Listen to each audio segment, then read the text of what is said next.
Membership campaign ആദ്യ ആഴ്ച പിന്നിടുമ്പോൾ കൂടുതലും ആളുകൾ അംഗത്വം എടുത്തത് CPM-ൽ നിന്നുള്ളവരെന്ന് BJP സംസ്ഥാന അധ്യക്ഷൻ കെ സുരേന്ദ്രൻ. CPM-നെ പരാജയപ്പെടുത്തുകയാണ് BJP-യുടെ പ്രഖ്യാപിത ലക്ഷ്യം. CPM-ൽ നിന്ന് ഇനിയും ആളുകൾ BJP-യിലേക്ക് വരുമെന്നും കെ സുരേന്ദ്രൻ പറഞ്ഞു.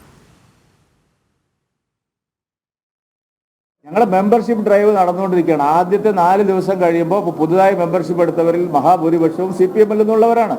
പിന്നെ CPM ഈ സമ്മേളനം കഴിയുമ്പോൾ തന്നെ CPM-ന്റെ ഗതി എന്താണെന്ന് നിങ്ങൾക്കറിയില്ലേ? BJP ഇവിടെ പ്രവർത്തിക്കുന്നത് പിണറായി വിജയനെയും CPM-നെയും പരാജയപ്പെടുത്തി ഞങ്ങൾക്ക് അധികാരത്തിൽ വരാൻ തന്നെയാണ്. അതുകൊണ്ട് ഒരു ആനുകൂല്യവും കോൺഗ്രസ് പ്രതീക്ഷിക്കേണ്ട.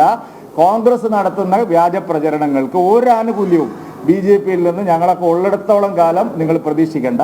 ഇത് 91 അതൊന്നുമല്ല. അതുകൊണ്ട് ആ ഒരു കട്ടിൽ കണ്ടിട്ട് പനിക്കേണ്ട. കോൺഗ്രസും CPM-ഉം ഒരേ കള്ള നാണയത്തിന്റെ 2 വശങ്ങൾ തന്നെയാണ്. ഞങ്ങൾ CPM-നോട് ആശയപരമായ യുദ്ധം ചെയ്ത് ഇത്രയും കാലം പ്രവർത്തിച്ചു. CPM-നെ പരാജയപ്പെടുത്തി കേരളവും പിടിക്കുക എന്നുള്ളത് തന്നെയാണ് ഞങ്ങളുടെ ലക്ഷ്യം.